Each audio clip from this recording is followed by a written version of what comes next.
Como decía el presidente de la Bolsa de Madrid, es la cuarta jornada a la que asiste la CNMV en las sesiones que hemos tenido de Gobierno Corporativo y de la presentación del informe de gestión. Hemos estado en las 4 plazas bursátiles. Si hubiera habido más plazas bursátiles habríamos ido, porque la verdad es que nos parece oportuno explicar lo que vamos a presentar hoy en la Bolsa de Madrid en todas las ciudades o en todas aquellas plazas bursátiles en las que pueda tener importancia esta presentación. Hemos estado en Barcelona, hemos estado en Valencia, hemos estado en Bilbao,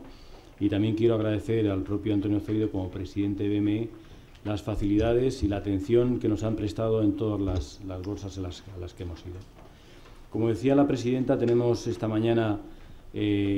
una jornada relativa al gobierno corporativo, y por la tarde tenemos una jornada relativa a la presentación de lo que es el modelo de informe de gestión que el grupo de trabajo, que como decía la presidenta, ha sido presidido por José Antonio Gonzalo Angulo, ha elaborado una serie de pautas y recomendaciones a la hora de elaborar el informe de gestión. Este tema del informe de gestión es muy relevante, como ahora veremos, porque una de las preocupaciones, como decía la presidenta, se tiene a nivel internacional es precisamente la información sobre los riesgos, y el informe de gestión de alguna forma viene a explicar con todo detalle no solamente cifras numéricas o ratios, sino cuál es el entorno de riesgos, decisiones y oportunidades en los que se mueve la empresa. Como digo, yo recomiendo, por supuesto, las jornadas de la mañana, pero por la tarde, aunque yo sé que las jornadas de por la tarde después de comer siempre son un poco más pesadas, pero recomiendo que asistan, porque la verdad es que en las 4 bolsas que hemos tenido el interés ha sido manifiesto. Y sin más, voy a empezar a explicar o a comentar un poco las diferentes modificaciones normativas que ha supuesto la cuestión de gobierno corporativo, el tema de gobierno corporativo, que es muy candente, muy relevante en estos momentos, sobre todo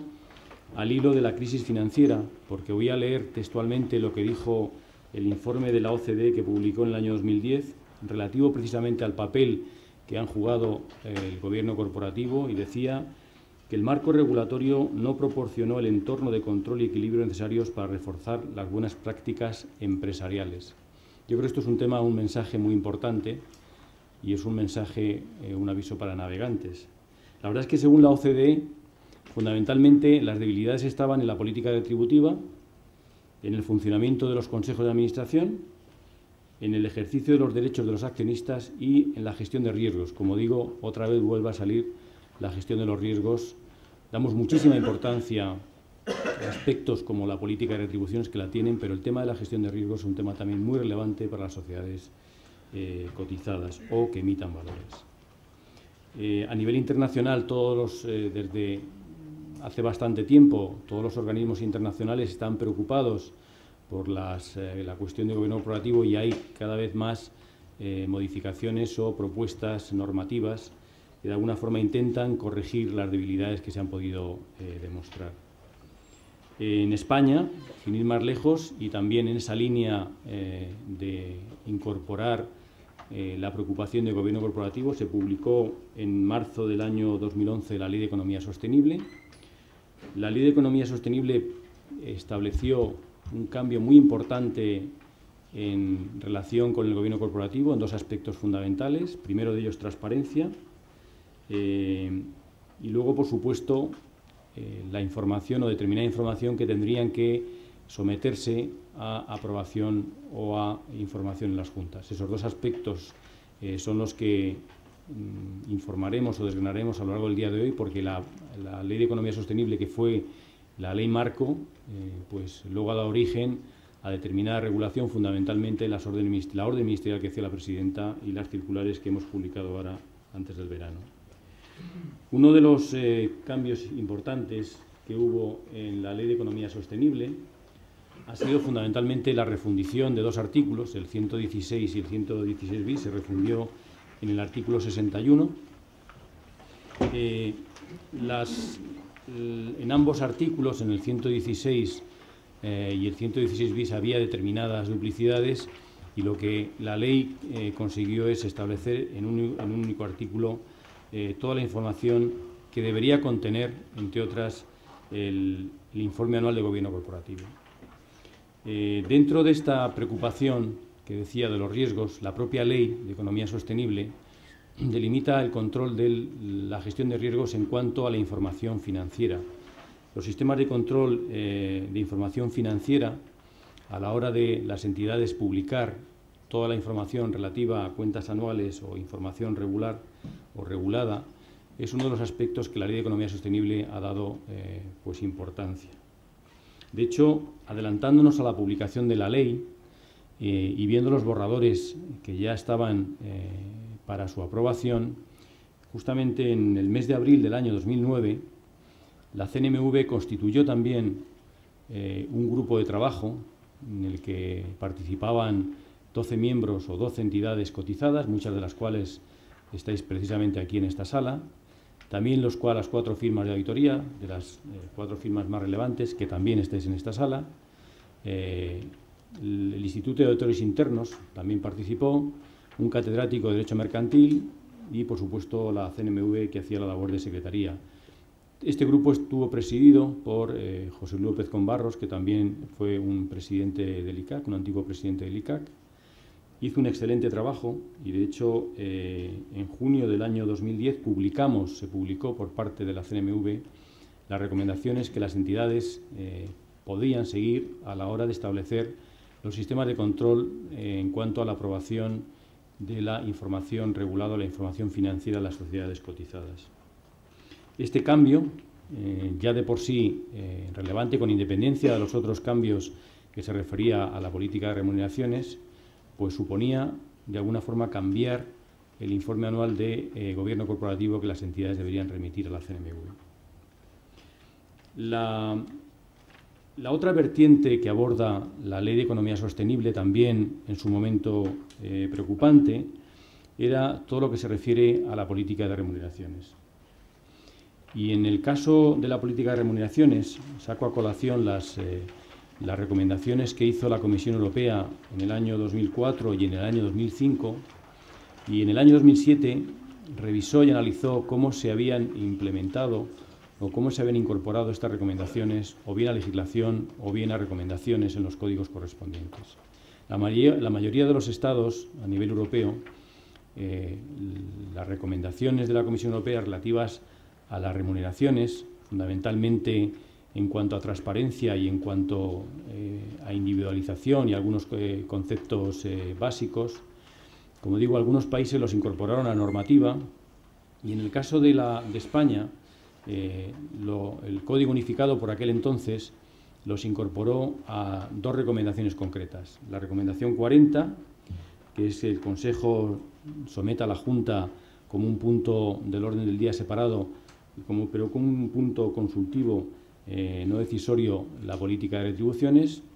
y la 41, que lo que hablaba era la individualización, o recomendaba que las entidades deberían de individualizar las retribuciones de los consejeros. Y en el análisis que se hizo del informe anual de gobierno corporativo del año 2009, en aquel momento no había informe de remuneraciones, se detectó que estas 2 recomendaciones eran de las menos seguidas del Código. El Código tenía un seguimiento más o menos del 77,5% y las 2 recomendaciones que he comentado, la 40 y la 41, pues la primera tenía un seguimiento del 21% y la segunda del 28%. Había un gap importantísimo en el seguimiento de recomendaciones que se referían a la política de remuneraciones respecto al resto de las recomendaciones. La Ley de Economía Sostenible incorporó ambas recomendaciones a derecho positivo y para las entidades que celebren el primer semestre las juntas del año 2012 referidos al ejercicio anterior deberían de presentar un informe de remuneraciones, aunque en su momento la ley habilitaba a la orden ministerial para hacer un modelo específico, que el modelo no ha sido hasta ahora al que ha habido el desarrollo concreto. Entonces ya estaba la obligación de presentar a la Junta lo que sería la política de remuneraciones, por supuesto también individualizar los conceptos retributivos, pero no había ningún modelo y el modelo ha sido ahora con la circular de la CNMV el que establece los conceptos y delimita, como luego veremos, cuáles son exactamente toda la información que se tiene que incorporar. Otro de los aspectos que la Ley de Economía Sostenible también incorpora a derecho positivo es la definición de los consejeros. El Código Unificado establece el principio general de que las recomendaciones pueden o no seguirse por parte de las entidades. Aquellas que no se sigan tienen que explicar, las entidades tienen que explicar por qué no se siguen, pero lo que no da origen, no da capacidad de interpretación el Código Unificado son las definiciones. Las definiciones no hay que cumplirlas o explicarlas, las definiciones son como tal y por tanto son necesarios su seguimiento. En la revisión de la CNMV, en algunas cuestiones o en algunas ocasiones, habíamos encontrado dificultades para establecer y delimitar realmente si los consejeros, fundamentalmente los independientes, podían tener algún conflicto o alguna cuestión que obligara a cambiar la calificación como tal. Con la ley y, por supuesto, con la modificación del informe anual de gobierno corporativo, con la propia incorporación de la orden ministerial, las definiciones tienen carácter normativo y de alguna forma son mayor o exigen o son más exigibles si cabe que las que estaban en el propio Código Unificado. Otra de las modificaciones que también han sido relevantes en el ámbito de gobierno corporativo ha sido la que se produjo con motivo de la modificación de la Ley de Auditoría de Cuentas. La Ley de Auditoría de Cuentas, que se publicó en el año 2010, concretamente en junio, modifica la composición y las funciones del Comité de Auditoría. El Comité de Auditoría de las comisiones que establecía el Código Unificado es la que es imperativa, ahí no había alternativa de su constitución o no, y lo que delimita la Ley de Auditoría de Cuentas, como digo, son dos aspectos relevantes. Primero, su composición, lo que dice es que tiene que haber un consejero independiente. Además dice que tiene que haber un consejero, tienen que ser expertos en contabilidad y o auditoría, y también establece unas funciones que hasta ahora no estaban delimitadas, estaban en el Código Unificado como recomendación y son las que se refieren al informe que tiene que elaborar el Comité de Auditoría o la Comisión de Auditoría relativo a la independencia de los auditores. Antes de la elaboración del informe de auditoría anual, la Comisión de Auditoría o el Comité de Auditoría tiene que elaborar un informe que evalúe la independencia de los auditores y además que se pronuncie expresamente sobre la prestación de servicios adicionales que las entidades puedan contratar o contraten con sus auditores. En el ánimo también de la Comisión Europea de esta importancia y de la relevancia que otorga el gobierno corporativo, con la publicación del Plan de Acción sobre la legislación mercantil y gobierno corporativo,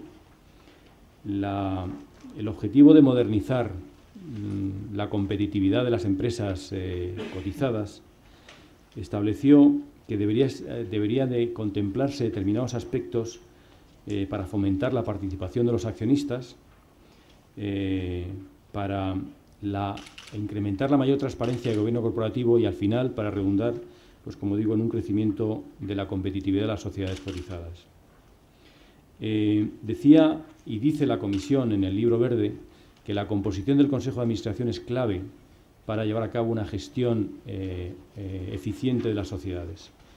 Y en el ánimo de esa composición del Consejo de Administración, lo que aboga la Comisión es porque haya diversidad, no tanto de género. Últimamente ha habido mucha preocupación, la sigue habiendo, por supuesto, en cuanto a la diversidad de género del Consejo de Administración, pero la Comisión va más allá y habla de una diversidad de perfiles. Lo que entiende es que esa diversidad de perfiles de alguna forma pueden aportar mayor valor añadido a las sociedades y redundará, como digo, en una mejor eficiencia, una mayor eficiencia de las mismas. Lo que dice la Comisión es que, además, el tema de la información respecto al perfil de riesgos o a los riesgos de las compañías es un tema muy relevante y expresamente lo que contempla es que no solamente las compañías tienen que informar de aspectos numéricos o de aspectos formales o de ratios, como decía al principio de mi intervención, sino que tiene que haber una explicación de cuáles son los riesgos a los que las compañías se enfrentan. De ahí, insisto, que el grupo de la tarde se centre expresamente en lo que es la información que tienen que incorporar las compañías sobre las decisiones que han adoptado. Dice el IASB que el balance y la cuenta de resultados son muy relevantes, y lo son. Lo que pasa es que el balance y la cuenta de resultados hablan de elementos estáticos, y lo que hay que hablar y lo que hay que contemplar también son elementos dinámicos de gestión. Y como digo, ese es el objetivo del grupo que esta tarde explicará el modelo del informe anual de gobierno corporativo, perdón, del informe de gestión. Como decía la presidenta, dentro del Plan Nacional de Reformas del ejercicio 2013 que publicó el Gobierno, un aspecto que se centra también relativo al gobierno corporativo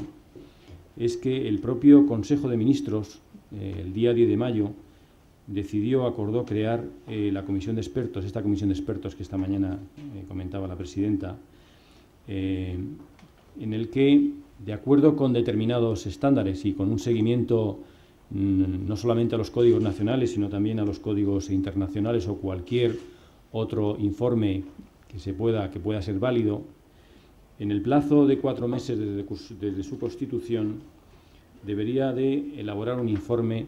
para que analice la situación actual del gobierno corporativo en España. Y en el caso de que haya propuestas normativas, el Gobierno tiene un plazo concreto, 2 meses desde la elaboración o desde la publicación de este documento para, en su caso, establecer o implementar dichas modificaciones normativas. Dice el acuerdo del Consejo de Ministros que el grupo de expertos tiene que orientar su actuación para que haya un adecuado funcionamiento de los órganos de gestión, de los órganos de administración de la compañía, para elevarlas o conducirlas a las máximas cuotas de competitividad, para crear y generar confianza en los inversores nacionales y extranjeros, para mejorar el control interno y la responsabilidad corporativa de las entidades y, por supuesto, para que la segregación de funciones de las compañías cotizadas y, sobre todo, el evitar conflicto de intereses. Como sabéis, los conflictos de intereses no es un problema, es un problema de que siempre los hay, lo que hay que hacer es evitarlos, o no es que los haya, pero que puede haberlos, y lo que hay que hacer es evitarlos. Y lo que pretende, o lo que se pretende con el mandato del Consejo de Ministros es precisamente mitigar los posibles conflictos de intereses que pueda haber entre el Consejo de Administración y el resto de los intervinientes en una sociedad cotizada. Después de que se elabore y se finalice el grupo con los trabajos que presente al Gobierno, hay 4 meses para modificar y para actualizar el Código Unificado. El Código Unificado ha sido objeto de revisión recientemente, concretamente en el mes de junio. Luego explicaré cuáles han sido las modificaciones, porque han sido modificaciones eminentemente técnicas, aquellas que se han incorporado en la ley. Y, como digo, habrá que modificar el código, y el grupo de expertos apoyará a la CNMV para la modificación del código. El código, entre otras cosas, hay ciertas recomendaciones de la Comisión Europea que todavía no están incorporadas al Código Unificado y que habrá que incorporarlas, o que el grupo valorará, evidentemente, si se incorporan o no. Me centro ahora en la publicación de la orden ministerial, que ha sido pues la normativa que ha dado la llave para la publicación de las circulares de la CNMV. Como decía, la refundición de la modificación del 116 en el artículo 61 obliga a la modificación del informe anual de gobierno corporativo. La orden ministerial ha fijado un nuevo elemento o documento de información, como ha sido el informe anual de remuneraciones de los consejeros. La orden viene a modificar la que se publicó en el año 2003, en la que originalmente dio origen a las circulares de la CNMV sobre el informe anual de gobierno corporativo, en su momento, de las entidades emisoras, de las sociedades cotizadas y de las cajas de ahorros. Y la orden incluye 4 principios básicos, como es el de la transparencia. El principio de transparencia informativa, que lo que viene a plantear es que la información que se incorpore en el informe anual de gobierno corporativo y en el informe de remuneraciones tiene que ser clara, íntegra y veraz. El principio de responsabilidad, la responsabilidad en la elaboración de los informes tiene que recaer en el órgano de administración de la compañía. La forma de presentación, la presentación de los informes se tiene que hacer a través del sistema cifrado de la CNMV, el sistema Cifradoc, aunque la orden ministerial contempla una excepción para aquellos casos en que las sociedades pues no puedan presentar por circunstancias ajenas el informe a través del sistema cifrado, lo pueden hacer en papel. La verdad es que esta excepción ya estaba contemplada anteriormente y no la ha utilizado ninguna entidad. Y luego, el plazo de presentación, la entrada en vigor, el plazo de presentación se tiene que hacer dentro de los 4 meses de la finalización del ejercicio, de la presentación de las cuentas anuales. Ahora, si la entidad convocara junta antes de esos 4 meses para aprobar las cuentas anuales, esa sería la fecha límite que tendrían las entidades para remitir como hecho relevante ambas informaciones. Y la entrada en vigor se refiere a todos los ejercicios que se han cerrado en el año 2013, que serán objeto de aprobación el año que viene, el año 2014, con independencia de si tienen un ejercicio irregular o no. O sea, el primer año que se aplican los modelos, porque como digo, el informe de remuneraciones ya es obligado de informar a la Junta de acuerdo con lo establecido en la Ley de Economía Sostenible, pero el informe como tal que se tenga que presentar con el modelo será el primer año, este año 2013, el que tengan la obligación las entidades de presentarlo. La orden ministerial también delimita y establece la composición o las definiciones de los consejeros, como lo hacía en su momento la Ley de Economía Sostenible, y en relación con la definición de consejero independiente, la Ley de Economía Sostenible establecía determinadas limitaciones para que un consejero no pudiera ser considerado como independiente, no podía haber sido empleado de la compañía, no podía haber sido auditor, no solamente tanto directo, sino como cónyuges o familiares del consejero. Y la orden ministerial, además, establece un supuesto claro de exclusión de la calificación de consejero independiente, como es el hecho de que el consejero haya estado más de 12 años ejerciendo como tal en la compañía. En este tema, la orden ministerial ha establecido un periodo transitorio para aquellos consejeros que dejen de ser independientes en el año 2013, pueden ser calificados como tal en el informe anual de gobierno corporativo, y luego también establece una disposición transitoria o adicional, no sé si es transitoria, en la que fija claramente que para aquellos casos en los que el consejero antes del 30 de junio pues tenga un mandato superior a los 12 años, durante ese mandato posterior también puede ser considerado consejero independiente. Esto puede generar alguna asimetría porque si las entidades no han previsto la renovación del cargo de consejero, pues pudiera haber o podría interpretarse que hay cierta discriminación entre el primer párrafo de la disposición y el segundo. Esto es un tema que no compete a la CNMV, pero que podría haber, hay cierta discrepancia. En el tema de la diversidad de género, la orden ministerial ha dado un paso más allá que el propio Código Unificado, en el sentido de que lo que antes era recomendación ahora se ha fijado como norma, y las entidades tienen que informar, por ejemplo, las medidas que hubiese convenido la Comisión de Nombramientos para que los procedimientos de selección de mujeres en los consejos de administración pues no adolezcan de sesgos que pudieran limitar el acceso de las mujeres a los consejos de las sociedades cotizadas. En el caso de que, aún así, pues, no hubiera suficiente o equilibrado número de consejeras en los consejos de administración, las entidades tienen que explicar los motivos o justificar los motivos que expliquen esta situación. Y luego también la orden ministerial fija claramente la obligación de las entidades en cuanto a los sistemas de control y gestión de riesgos. Por una parte, la información relativa a los riesgos que tienen que incorporar las entidades, y por otra parte, lo que ya la propia Ley de Economía Sostenible había incorporado, que es los sistemas de control interno de información financiera, en el que se incorporan el documento, el informe que, como digo, había publicado la CNMV en el año 2010,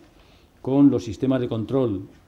relativo a la información o el establecimiento de los sistemas de control de información financiera, fundamentalmente lo que se conoce como el informe COSO, cuáles son las actividades de control de la información, quiénes son los responsables de la información y, en su caso,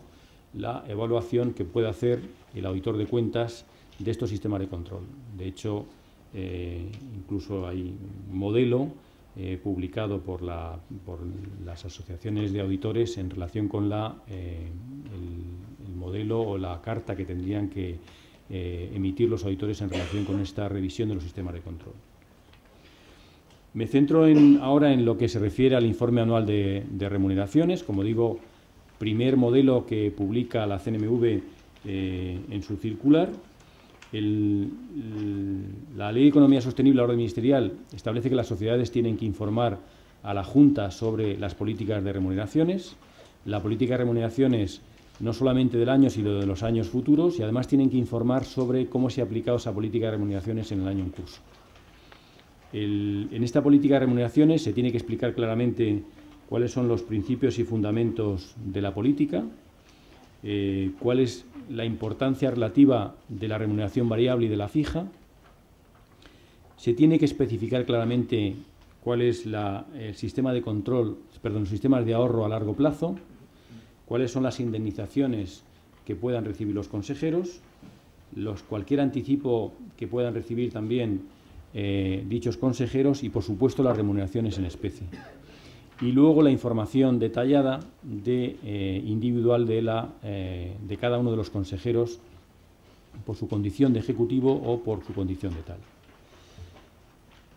Y luego también les quería comentar las actualizaciones que hemos llevado a cabo respecto al Código Unificado, como he comentado anteriormente. Han sido actualizaciones técnicas, se publicaron en junio de este año. Fundamentalmente, todas aquellas recomendaciones que se han incorporado en la norma se han trasladado o se han eliminado del Código Unificado. La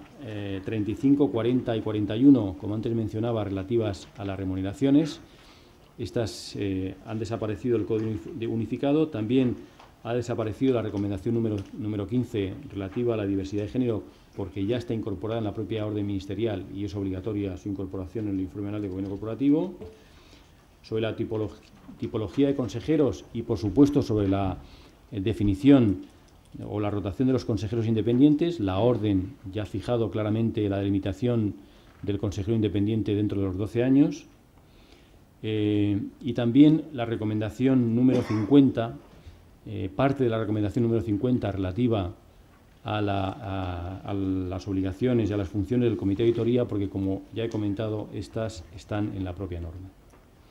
Por último, y aunque no tiene mucha relación con el informe anual de gobierno corporativo, dado que en esta sala